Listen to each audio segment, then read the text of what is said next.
Hey guys, what is up? My name is Dabe, and I want to start off by saying I apologize if I sound weird in this video. I have been doing raids and streaming for over 10 hours today, consecutively, and talking a lot, so I am very exhausted, I'm sure, as everyone else in my team is. Basically, to anyone who doesn't know what happened today, and you're living under a rock, in old school RuneScape, raids came out today. Raids are endgame PVM content. So in the background, you guys are going to see my team going against the first boss that we found in raids. So it took us about 20 minutes of actually being in this encounter to understand the mechanics, and it was a pretty big struggle. We actually realized about halfway in that we weren't supposed to let these grubs hatch, we were just supposed to feed them, otherwise the portal over here would just keep regenerating. The main goal is to actually kill the portal, which you can only do when the boss is on the ground. When it's in the air, you have to just range it or mage it. We figured range actually worked better.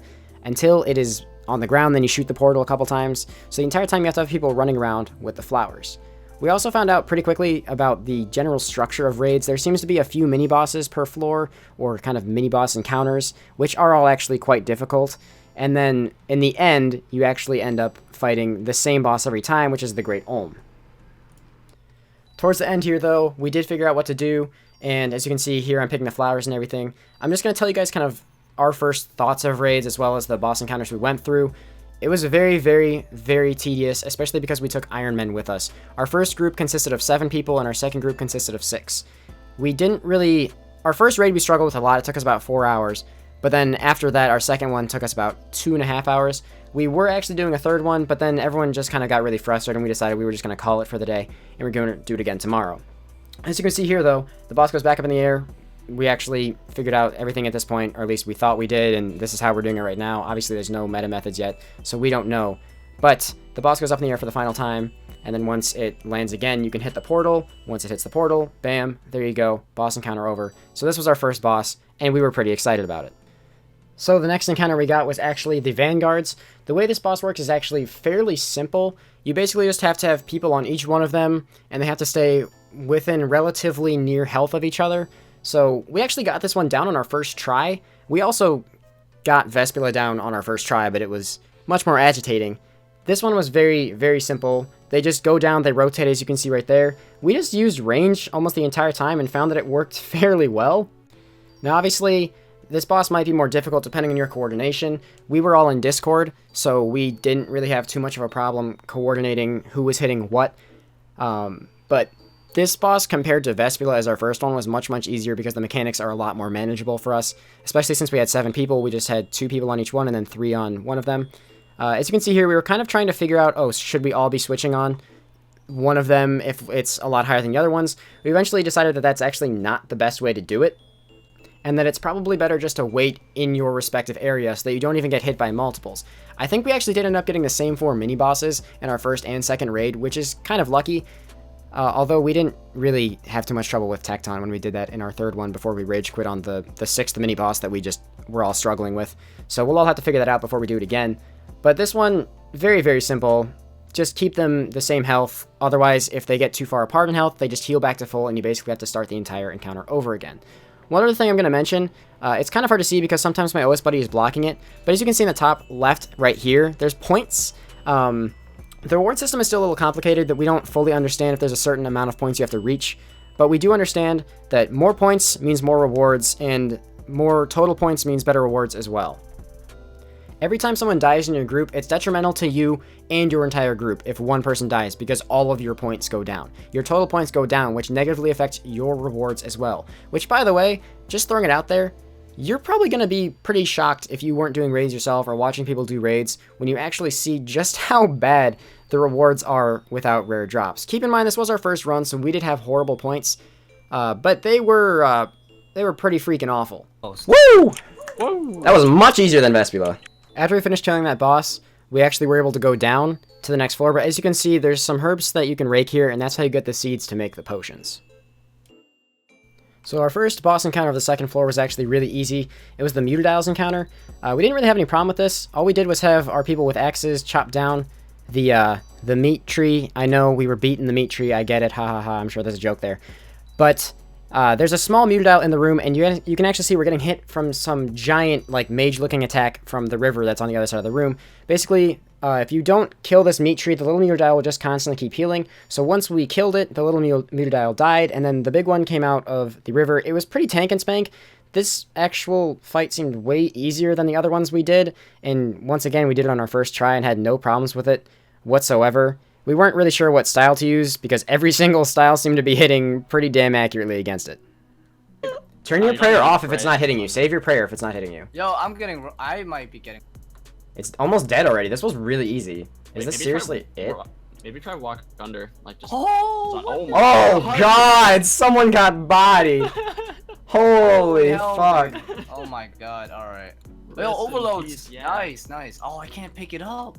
An interesting room that we encountered that I actually didn't see too many other people encountering, we actually had a room full of Lizard Man Shaman, which was a little bit weird, but we ended up just going in and burning them down pretty quick, which obviously did knock us down on food. But apparently food is very, very easy to generate in raids. The only thing that's a bit more difficult to generate is actually the potions. They take forever to make, and that's what took our first run so long, because we were kind of being lazy and we didn't gather enough supplies. And since we didn't gather enough supplies, we died a couple times on the final boss. But before that, there's one more mini boss that we actually found.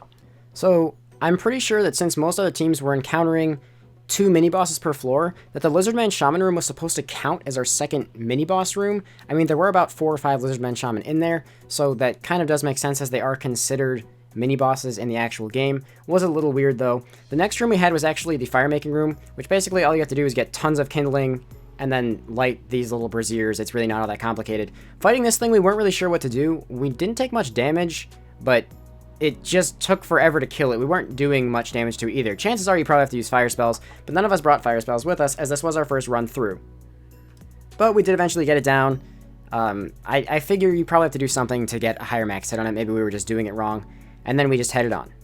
Definitely the most frustrating part of our first encounter was going against the Great Olm. As you saw before, I had a lot of points, but like I said, every time you die, you lose a lot of them. So none of us really knew the mechanics yet, and the mechanics are still a little foggy for us. So I'm not going to try and act like I know all of them and explain them here. If you guys are looking for a guide video, this really isn't the right place. I try to explain the other fights because I feel a little bit more confident about it. Basically, all I know is on what is labeled as the right claw, you have to deal magic to it. What is labeled as the left claw, you have to melee it. There's chances that it can heal and so on, things like that you would expect in normal encounters. But we just took a shitload of damage, and like I said, we were very ill prepared. So this is after dying numerous times.